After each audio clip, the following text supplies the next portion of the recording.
Bien, hoy estamos en nuestra clase de la predicación y hay dos maneras de predicar, lo que veíamos, una es evangelización y edificación. Hay muchas maneras, pero esas son las dos que podemos distinguir. O predicamos para evangelizar o predicamos para edificar.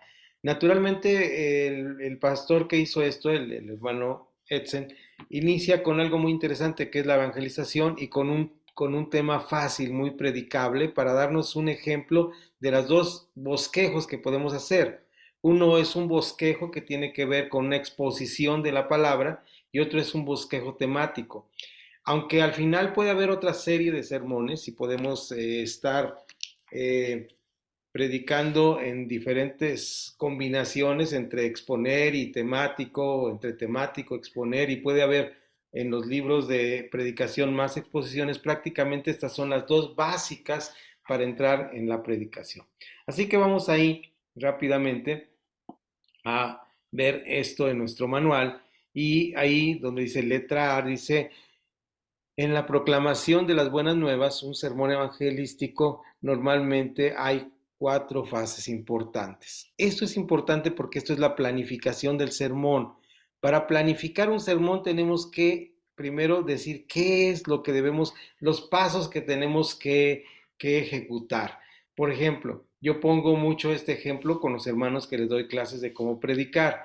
Les digo, por ejemplo, si yo quiero hacer un viaje a Puerto Vallarta, aquí es común ir a Puerto Vallarta, entonces lo que hago es primero tengo que hacer las maletas y las maletas tienen que llevar el contenido para ir a la playa, ¿verdad? En segundo lugar, tengo que ver en qué vehículo me voy a mover. Luego, tercer lugar, conocer el camino y luego tener dónde quedarme en Puerto Vallarta para que mi viaje sea exitoso. Lo mismo, cuando yo hago un sermón tengo que hacer una planificación. Esta planificación a veces la hacemos en forma natural y automática en nuestra cabeza cuando ya tenemos tiempo predicando. Pero si vamos a empezar a predicar o queremos mejorar nuestra predicación, tenemos que empezarlo a hacer. Fíjense bien que aquí dice, para evangelizar hay cuatro fases. Las primeras dos están en la primera hoja, pero vienen a continuación las otras cuatro. Dice, una presentación de la necesidad del pecador. Es decir, hacemos una planeación pensando qué necesita el pecador, una presentación de la obra redentora de Cristo. Esto ya nos está dando una especie de bosquejo. Luego, tercero, ya está en la siguiente hoja, una explicación del cómo aplicar la obra de Cristo a la vida del pecador. Es decir, esta obra que estamos hablando, cómo se va a aplicar a la vida del pecador. Y vean ustedes cómo el cuarto es una invitación a recibir la obra salvífica de Cristo. Dicho en otra forma, o con mucho más claridad, tenemos estas cuatro líneas que tenemos aquí que nos permiten ver qué es lo que tenemos que hacer. Vean ustedes, vamos a ponerlo en la pizarra electrónica para que ustedes lo vean, y son las cuatro frases que debemos subrayar y aprender cuando hacemos un sermón expositivo, ¿no? Ahí lo tenemos. Vean ustedes cómo dice: primero, la necesidad. Segundo, la solución. Tercero, la aplicación. Y cuarto, la invitación. De esta manera, nosotros con esas que vamos a palomear cuando ya tengamos el sermón, vamos a poder ver que es un sermón evangelístico que tiene estos cuatro pasos. Este no es un bosquejo, es una planificación de lo que vamos a hablar. El bosquejo que vamos a ver está eh, el bosquejo es del mismo pasaje en dos formas. Una es expositivo, cuando vamos a hablar en forma expositiva, y otra es en forma temática. Aunque el primer bosquejo no dice expositivo, pero es claro que es un bosquejo expositivo. ¿Cuándo damos un bosquejo expositivo? Cuando nosotros somos buenos narradores o nos gusta mucho la historia, cualquiera de las dos cosas. Hay historias en la Biblia que nos fascinan y nos gusta predicar de ellas. Y se vale volver a predicar de la misma historia, ¿verdad? Tal vez no la misma historia todos los domingos, pero sí de repetir la historia. Por ejemplo, si a mí me gusta mucho la historia de Navidad, ¿verdad? De Lucas, y pues cada Navidad no voy a predicar la mismo pasaje, pero sí después de 4 o 5 Navidades puedo predicar esto. O si me invitan a otra iglesia, tengo una predicación favorita de un pasaje donde expositivamente expongo la palabra. Vean ustedes ahí en el bosquejo. Todo se trata de Juan 15, del 11 al 24. Parábola del hijo pródigo. Ni siquiera es toda la palabra parábola completa, es el primer párrafo completo. La parábola empieza en la traducción de Casiodoro de Reina, en la revisión 1960, que Jesús dice, también dijo, un hombre tenía dos hijos. Y el menor de ellos dijo a su padre, Padre, dame la parte de los bienes que me corresponde, y le repartió los bienes. Ahí, en esa parte, podemos empezar a narrar. ¿Y cómo vamos a empezar a narrar? Pues teniendo un bosquejo, porque si no tenemos un bosquejo mínimo de 3 puntos, nos podemos perder y quedarnos, fíjense lo que voy a hacer ahora. Leo esto y empiezo a hablar. ¿Se dan cuenta ustedes, estoy predicando, se dan cuenta ustedes que los bienes fueron repartidos entre los dos hijos? Más adelante en la historia vamos a ver qué hizo cada quien con sus bienes. Aunque uno nos dice que obró mal, el otro no nos dice qué hizo. Y bueno, quiero contarles la historia, ya metí una introducción de cuando mi papá, no es una historia ficticia, pero si fuera real, mi papá recibió una herencia de mi abuelo y cuando compró una granja y en esa granja vivimos y pasa media hora de la predicación y seguimos conociendo la granja de mi papá, ¿verdad? Los patitos, los puerquitos, es decir, porque no tenemos un bosquejo que nos lleve a algún lugar. Por eso los puntos del bosquejo son importantes porque es la forma en que partimos del pastel. ¿Mm? Cuando yo predico tengo una hojita mínima con los puntos y voy dando y me doy cuenta y tengo mi reloj del celular a la mano y voy viendo más o menos cuánto me tarde, porque esto es beneficioso para nuestros oyentes, ¿sí? Así como cuando doy esta clase yo sé más o menos cuánto tardo en cada momento y esto les beneficia porque sienten que avanza. Cuando las personas sienten que no avanzan, ¿qué pasa? ¿Les ha pasado a ustedes que están muy espirituales, están orando en oración con ronquidos indecibles, ¿no? Ahí en la congregación. Entonces, es una espiritualidad ya en el tercer cielo, recibiendo palabra directamente del Señor Jesús, pero pues esto es porque a veces no tenemos la habilidad. Ahora solamente estamos viendo otros 3 puntos. Vamos a ver también cómo despegar el avión y cómo aterrizar el avión. Ahorita simplemente estamos viendo la parte de los tres puntos. Entonces vean ustedes en nuestro bosquejito que tenemos ahí cómo nos marca los 3 puntos. Punto 1, lo que el Hijo le pidió, lo que todo pecador es. Ponemos una palabra que nos llega a decir, todos los pecadores demandamos del Padre que nos dé todas las cosas, que nos dé nuestra herencia anticipada, ¿no? Punto número 2. ¿A dónde el hijo fue? Podemos narrar ahí lo que nos cuenta, que tomó los bienes, se fue a una provincia alejada y ahí malgastó todos los bienes en los placeres de este mundo, lo que nosotros también hacemos. Podemos también meter ilustraciones. ¿Cómo el hijo volvió? Como todo pecador puede ser perdonado. Es decir, esta es una parábola hermosa junto con la, del pastor que va a buscar la oveja, ¿no? Nos toca porque aunque lleguemos a pecar, aunque lleguemos a fallar, que no es nuestro objetivo, hay una ética, una compromiso pastoral, ¿verdad? Que debemos cuidar y este compromiso, pues, ¿cómo se da? Pues en nuestra vida devocional, en nuestra oración diaria, en nuestra comunidad con Dios, pero supongamos que en algún momento el Señor nos permite, porque es bajo su permiso, eh, cometer algún error y voluntariamente lo hacemos, o sea, pues nos puede haber puesto un palazo ahí quedamos patituertos. Sin embargo, nosotros vamos y desafiamos al Señor voluntariamente con el conocimiento de causa nuestro y con el conocimiento del Señor. Y cuando desafiamos a Dios, entonces somos pecadores y Él nos sigue perdonando. La gracia no es un lavadero para estar pidiendo perdón cada 8 días, ¿verdad? Ni calabados al altar cada 8 días. La vida cristiana es para fructificar, para cumplir la comisión, para vivir en santidad. Para eso es la vida cristiana. Pero entonces tenemos que entender que sí el pecador puede ser redimido. Ahora, este, este sermón que estamos haciendo es de salvación. La salvación no es para los que ya son salvos, la salvación es para los que están arrepentidos. Aquí tengo que decir algo importante.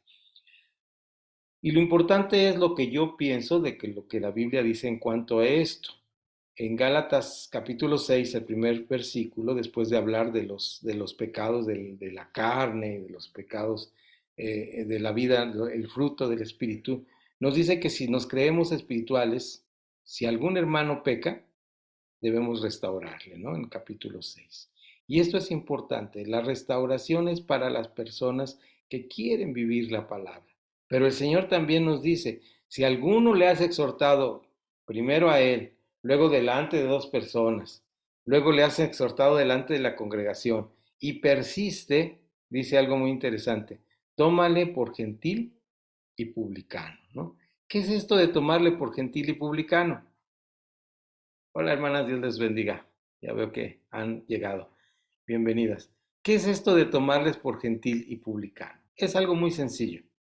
A veces hay una mala interpretación al respecto porque decimos, entonces ya hay que entregarle al diablo y ya que se pierda. No, ¿qué es entregarle, tomarle por gentil? ¿Qué hacemos con él? ¿Qué hicieron los apóstoles y los discípulos de Jesús con los gentiles y publicanos? Les predicaron el evangelio.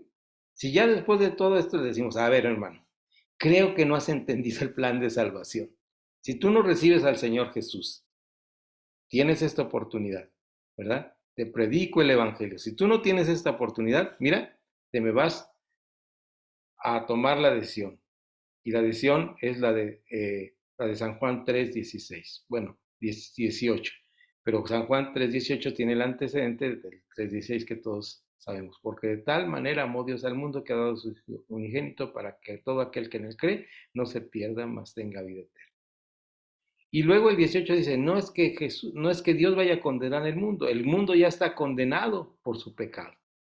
Ya estás en esa situación y no has querido salir del pecado, ya te hemos exhortado de diferentes maneras. ¿Aceptas esta salvación o pierdes esta oportunidad? ¿Verdad? Pero ya no te podemos tener como hermano que estamos restaurando, ¿verdad? Porque no podemos estar restaurando la vida entera a las personas. Debe llegar un momento en los cuales ellos tomen una decisión, se pongan los pantalones, se fajen los pantalones en el buen sentido y vayan caminando en la obra del Señor. Entonces, esto es lo que tenemos aquí en este bosquejo, ¿verdad? Ahora, este es el bosquejo uno. Se dan cuenta que el bosquejo uno es expositivo, está hablando de la palabra. El bosquejo 2 habla de que es un bosquejo, de hecho lo tiene ahí entre paréntesis, es la bendición del corazón limpio. Es decir, aquí el primero, el tema es la parábola del hijo pródigo. El segundo tiene un tema, le ponemos un tema, la bendición del corazón limpio. Sermón temático, ¿sí? Ya aquí es un sermón que habla de un tema diferente con versículos, ¿verdad? Con versículos bíblicos que pueden estar aislados, no es un pasaje expositivo, sino son versículos bíblicos. Y empieza con un primer, también tiene 3 puntos y va a mencionar dos versículos, eh, una ilustración y por último una conclusión. Es un sermón diferente al que estamos hablando. Habla de un tema específico y este tema específico es claramente el tema del corazón del hombre que tiene que ver con el corazón del hijo pródigo, pero no toca el sermón del hijo pródigo, sino el tema, la bendición del corazón limpio. Primero, punto uno. Fíjense cómo empiezas a hablar en el sermón. El punto uno, la identificación del corazón. ¿Qué es el corazón? Empezamos a hablar que en la Biblia el corazón es el centro de nuestro ser, la vida, las emociones, lo que todos nosotros sabemos. Segundo punto, la situación del corazón. Y ahí vamos a Jeremías 17:9. No sé si Pastor Juan lo tiene ahí, a la mano, que no lo pueda leer. Parece que la señal mejoró, ¿verdad? Ya me escuchan con más fluidez. Qué bueno, gracias a Dios por nuestros hermanos que nos apoyan aquí.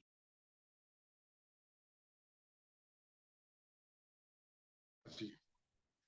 Engañoso es el corazón más que todas las cosas y perverso. ¿Quién lo conocerá? Ok, entonces el corazón humano es perverso y engañoso, ¿verdad? ¿Recuerdan ustedes cómo lo menciona Jesús cuando sus enemigos, los fariseos, le llegan a tentar y le dicen, fíjate que a nosotros nos dieron permiso de dar carta de divorcio a nuestras esposas, ¿y tú qué piensas de eso? Y le dice, bueno, en el principio no fue así, fue dado por causa de la dureza de vuestro corazón. Y aunque nuestra Biblia traduce dureza, he escuchado a algunas personas que hablan de esta palabra como dureza más que dureza. Es como un pedazo de carne. Imagínense ustedes que compran un beef, dicen acá en el norte, pero una rachera, ¿verdad? Especial. Y se cae un pedazo del refrigerador y no se dan cuenta que quedó ahí. Se empieza no solo a endurecer, se empieza a podrir, ¿verdad? Se empieza a echar a perder, hasta le salen gusanitos. Y de repente pasa usted por la cocina y ve que la situación no es tan fácil pasar por ahí. ¿Qué pasa entonces en ese momento? Lo que pasa en ese momento es que se da cuenta que hay algo mal ahí. Esa es la palabra que utilizan. Algo no solamente duro, sino algo que está siendo dañado, enfermo, que está causando un daño, que está pudriendo lo demás. Entonces, por qué causa el Señor les dice por la dureza de su corazón? Entonces, como leyó bien el pastor Juan ahí, los dejo de ver un ratito, pero quiero leer bien lo que dice. eh, el corazón es perverso, de acuerdo a Jeremías 17:9. Se dan cuenta que aquí no estamos en una historia, sino en un tema. Y luego nos dice que usemos alguna ilustración. Aquí pone una ilustración, usar algunas estadísticas. Bueno, para eso nos pintamos solitos en México. Podemos decir, tantas personas son desaparecidas o por el narcotráfico o por la delincuencia en nuestro país al año, ¿no? Entonces, ¿qué tiene que ver eso con, por qué es eso? Pues por la dureza del corazón de las personas. ¿De acuerdísimo? Entonces, ahí vamos a ver, también adelante vamos a dedicarle un tema completo a las ilustraciones. Cómo aprender a hacer ilustraciones, cuáles son las mejores ilustraciones, cuáles son las ilustraciones que realmente capturan al público. Porque este ejemplo, y lo adelanto un poquito en la plática, es muy interesante. Fíjense ustedes, es como cuando nosotros tenemos una casa con ventanas. ¿Qué pasa si tenemos una casa con ventanas? Nos da más luz. Miren, aquí tenemos una casa con, con, para acá, para acá, para acá, para acá. Este es el librero. Esta casa tiene ahí una ventana. Atrás de mí hay otra ventana. Hoy es de noche, pero en el día trabajar aquí es una delicia porque tiene suficiente luz. Entonces, este es lo que hace una buena ilustración, nos da luz sobre nuestro sermón. Pero si esto fuera todo de vidrio, no sería práctico, ¿no? Entonces, es buena la ilustración, pero no hay que abusar de las ilustraciones. No hay que abusar para nada de las ilustraciones. ¿De acuerdísimo? Bien, vamos entonces a entrar al siguiente. Y por último, perdón, la conclusión. La conclusión es saber aterrizar. Levante la manita quien ha estado en un sermón, que la persona se nos pone nerviosa y ya dijo los 3 puntos y vuelve a repetirlos y vuelve a repetirlos y vuelve a repetir. Y parece que no sabe cómo terminar, ¿verdad? Cómo aterrizar el avión, ¿verdad? Y uno está ahí, me ha tocado a mí en alguna ocasión, me tocó que nos tuvieron así, no en el aire, pero sí en la pista, nos regresaban, nos llevaban, no, y no arrancábamos, y así aterrizar, he sabido de algunas personas que los tienen, pues no aterrizan, ¿verdad? Entonces, así nos pasa a veces, no sabemos qué es la conclusión la llevamos escrita y decimos, hermanos, si nuestro corazón es duro, si nuestro corazón está echado a perder, no servimos para el reino de Dios. Así que vamos a orar para que Dios nos dé un corazón de carne, ¿verdad? Sensible, que sienta, que sea adecuado al reino de Dios que nosotros debemos vivir. Entonces, pues ahí está el asunto de este segundo bosquejo que es temático. Pregunto ahí, ¿cuál es su estilo de predicar? Los que predican aquí. ¿Cuál es su estilo de predicar? Pastor Juan, ¿es más temático, más Más expositivo? expositivo, más Más expositivo. Yo sí. Muy bien. Por allá, Pastora Raque, perdón, José, tengo preocupación por la Pastora Raque y lo tengo así en la cabeza constantemente. Estamos orando por ella. Entonces, ¿cómo es tu sermón, José?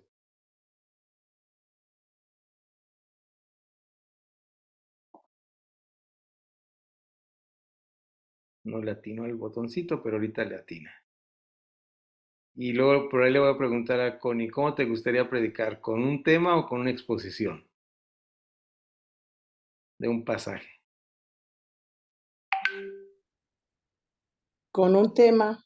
Con un tema. Muy bien, eso es una frase interesante. Bueno, por ahí perdimos un momento. Ah, se nos perdió. Aquí vamos a...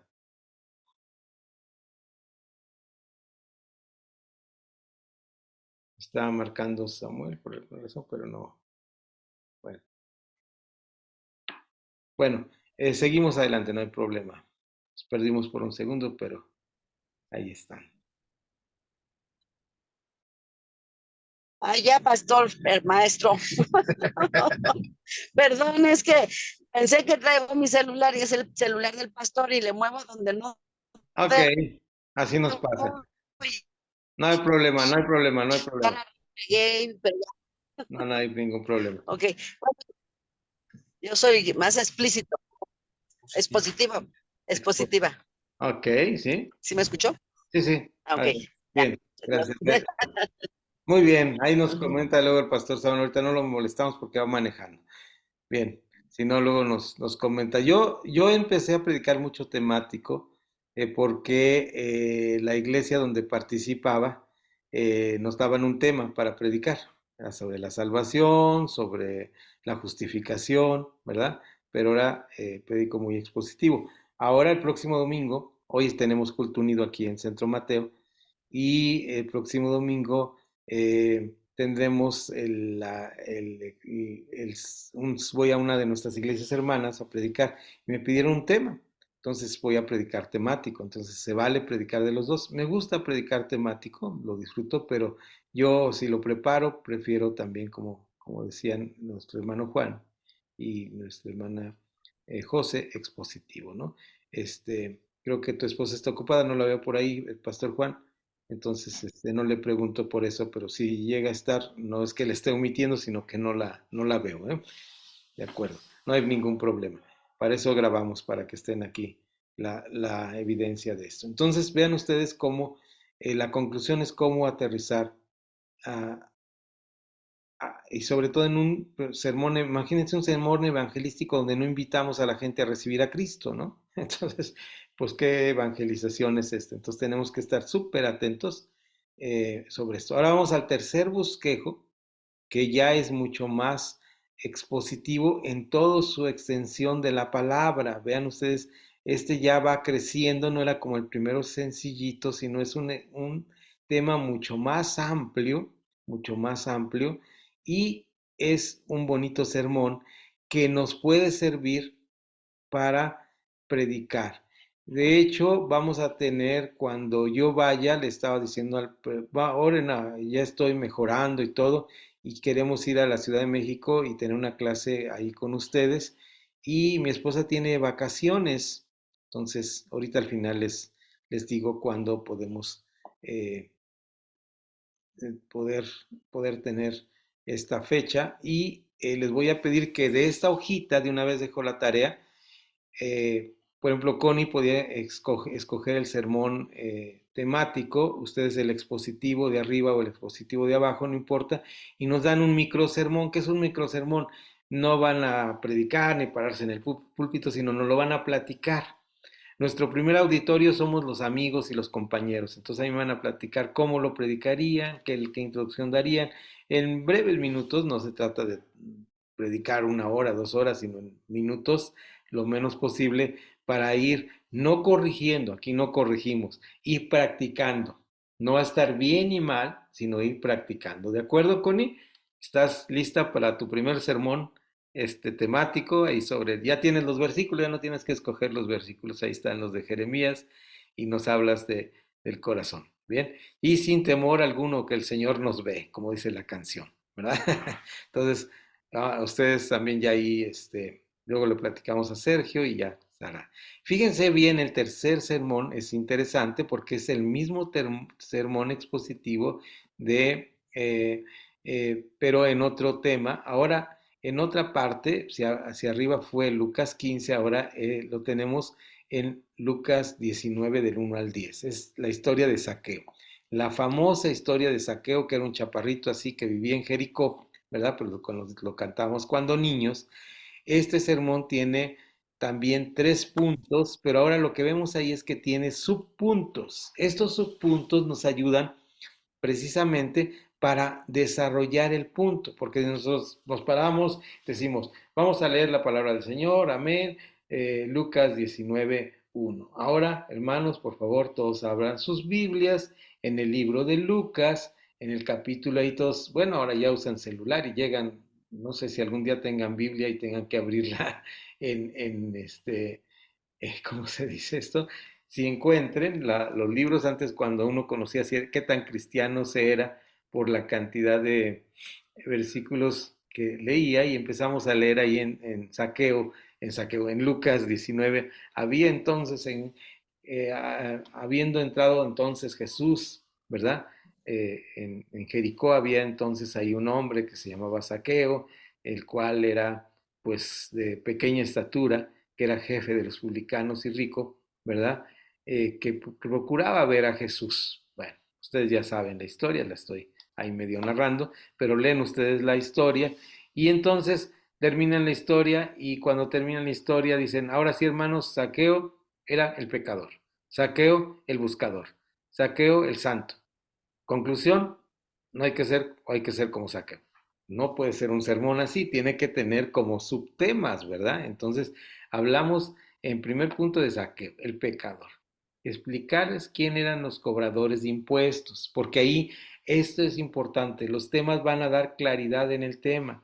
Dice, era un cobrador de impuestos. Vamos al libro de Lucas, ayúdenme, y lo dice por ahí en el versículo 2, si no mal recuerdo. Eh, que empieza a escribir y menciona una palabra ahí en el versículo 2. ¿Era jefe de qué? Era un Los título. publicanos, De los publicanos. Entonces ya vamos a nuestro diccionario bíblico. Cuando hacemos un sermón, tenemos que o preguntarle al pastor o preguntarle a un maestro, preguntarle a un diccionario bíblico o al tío Google, ¿verdad? El hermano Google que siempre nos responde y decirle qué era un publicano en tiempos de Jesús, ¿verdad? Un publicano era un cobrador de impuestos, era una persona sí, que era mal visto por el pueblo judío porque trabajaba para el enemigo. Imagínense que aquí nos invadan los guatemaltecos, ¿verdad? Y que los guatemaltecos con su ejército invadan a los mexicanos y ahora tengamos que pagarles impuestos a los guatemaltecos y alguien se renta o pide trabajo con los guatemaltecos. Pues es considerado un traidor, ¿verdad? Entonces, si damos esta explicación, si hablamos de esto, entonces le estamos dando luz a nuestro sermón, ¿verdad? Y ahí hablamos del trasfondo cultural histórico. ¿Por qué? Porque en los tiempos donde Jesús vivió, la nación judía estaba bajo la bota del imperio romano y ellos tenían que pagarles impuestos a los romanos. Y entonces, por eso Jesús dice esa famosa frase, dad al César lo que es del César y dad a Dios lo que es de Dios, ¿verdad? Nomás que a veces nosotros decimos César con mayúscula y Dios con minúscula. Le damos más importante al César, ¿verdad?, que a Dios. Así como damos los impuestos, así también tenemos que dar nuestra vida entera al Señor. Bueno, te ha dicho entre paréntesis, nunca se vayan al monte, como les dije cuando predican. No sigan mi mal ejemplo, ¿verdad? Entonces, ahí está el trasfondo cultural. Se dan cuenta cómo era pecador. ¿Por qué era pecador? Porque trabajaba para el enemigo y porque trabajaba con el imperio romano. Saqueo, el buscador. Saqueo dice que cuando llegó Jesús procuraba verle. Ahí la palabra es muy interesante, procurar. Si nosotros tenemos una intencionalidad, se dice ahora, de búsqueda, vamos a encontrar. Si nosotros queremos llegar a un lugar, vamos a llegar a un lugar. De tal manera que Saqueo era una persona que sabía que tenía una esperanza en Jesús. Está en tiempo imperativo. Aquí nos habla algo de gramática. Para predicar no tenemos que saber gramática. ¿Qué es un imperativo? Una acción. Procuraba. Procuraba es una acción propositiva. Quiero dar la clase, voy a dar la clase. Ujú. Procuro preparar mi clase. Ujú. Entonces, eso es un imperativo. No digo, a ver si doy la clase. ¿eh? Procuraba, procuraba llegar a la Ciudad de México para darles una clase presencial. Se las debo porque estuve ahí y me regresé, ¿verdad? Entonces, procuraba, ¿verdad? Llegar a la Ciudad de México. Procuraba, es algo imperativo, es un verbo que está en un imperativo. Entonces, podemos hablar, miren cómo tenía interés, si no queremos meternos con los verbos, significa que lo hizo varias veces. Cuando dice procuraba, quiere decir que había varios intentos. ¿Mm? Sin meternos en qué tiempo verbal era, ya no suena la cosa que era que buscaba, ¿verdad? Buscaba ver a Jesús. Él estaba buscando ver a Jesús. La pregunta de Saqueo es, ¿quién era Jesús? Nuestra pregunta es, ¿por qué lo quería saber? ¿Verdad? Dice, lo buscaba porque quería saber quién era Jesús. Ahí dice en el texto bíblico, dice, Saqueo buscaba, ¿verdad? Ver a Jesús porque quería saber quién era Jesús. De oídas había escuchado de Jesús y ahora quería saber quién era Jesús. Había un interés, ¿verdad? Y nuestra pregunta hacia el texto, porque también tenemos que hacerle esas preguntas al texto, es ¿por qué Saqueo querría ver a Jesús? ¿Por cuál es la razón? Ajá. Ahora, Saqueo de ser un pecador pasa a ser un santo. Qué interesante que Saqueo pasa a ser un santo, su conversión, arrepentimiento y restitución de los bienes robados. Le dice, Saqueo, bájate de ahí porque quiero ir a tu casa. ¿Sí? Y cuando va a su casa, él se arrepiente y dice, pues sí, soy pecador porque pues cobro impuestos, pero me quedo con un pedazo aquí. ¿Verdad? Entonces dice, híjole, me arrepiento y doy lo doble de lo que he robado y ahora ya seré una persona diferente, ¿verdad? Hay un arrepentimiento. De ser un pecador pasa a ser un santo. Uh-huh. Hermanos, esto es un sermón también evangelístico con un pasaje ahora no del hijo pródigo, no del corazón humano, sino de un personaje que podemos narrar y explicar de esta manera. ¿Cuál es la conclusión? Vean cómo esta conclusión está escrita. Le costó a Saqueo ver a Jesús. Si no lo hubiera hecho, quizá nunca más hubiera tenido la oportunidad, porque Jesús no pasó más por Jericó. Y murió algunas semanas después, porque era camino a la muerte de Jesús. Era su último caminar. Dios está en la vida presente. Tal vez, podemos decir en el sermón, tal vez sea tu última oportunidad. No sabemos, nadie tiene la vida comprada. Aunque queremos vivir muchos años y hacemos planes, mi papá tiene una frase muy hermosa que dice, planea como si fueras a vivir todavía 100 años más. Vive y está a cuentas con Dios y con los demás como si el siguiente minuto fuera el último de tu vida. Entonces, no sabemos si tu existencia puede ser muchos años si lo deseamos, o sea tu última oportunidad de escuchar. Jesús puede pasar por otros pueblos, por otros lugares. Es tu última oportunidad. Tienes que tomar hoy la decisión. Esa es la conclusión que debemos tener. Ahora, ya tenemos ahí los tipos de sermón evangelístico. Dice abajo, el sermón evangelístico muchas veces será un sermón temático. Sí, porque vamos a hablar de la salvación y tenemos varios versículos que hablan de la salvación. Y esto es muy importante porque a veces los sermones temáticos son más de educación, más de dirigir al pueblo hacia un lugar que de contar historias que hagan reflexionar. Los dos son válidos y por eso somos el pueblo de Dios, que somos el cuerpo de Cristo, piedras vivas que edificamos. Y entonces hay diferentes estilos, diferentes maneras de dar sermones, pero muy importante lo que vimos en la clase donde estuvimos leyendo a este hermano Jeff, ¿verdad? Que decía, el sermón eres tú. Entonces, que el sermón realmente seamos nosotros, nuestra vida. Hay una parte que no viene en el manual, pero es una parte súper importante. a veces nos clavamos tanto en el tema del sermón y todo eso y no tenemos tiempo, pero por favor, hermanos, recuerden orar todo el tiempo que puedan. Yo sé que a veces no tenemos oportunidad de, de doblar nuestras rodillas y orar por las personas, o en nuestras iglesias intencionalmente tenemos estos tiempos, pero también en la forma personal de orar está el secreto de los sermones. Es una parte que yo quiero comentarles aquí, que debemos tener mucha reverencia ante la vida cristiana, aún como yo como maestro, pues hoy estuve en actividad, ¿verdad? Pero estaba aseando para venir con ustedes, porque pues un día cansado de trabajo, no podía estar así todo adormilado. Y después fue el momento de estar aquí, y cuando estaba preparándome para eso, pues aunque me estaba poniendo la camisa y peinando, pues yo estaba orando, ¿verdad?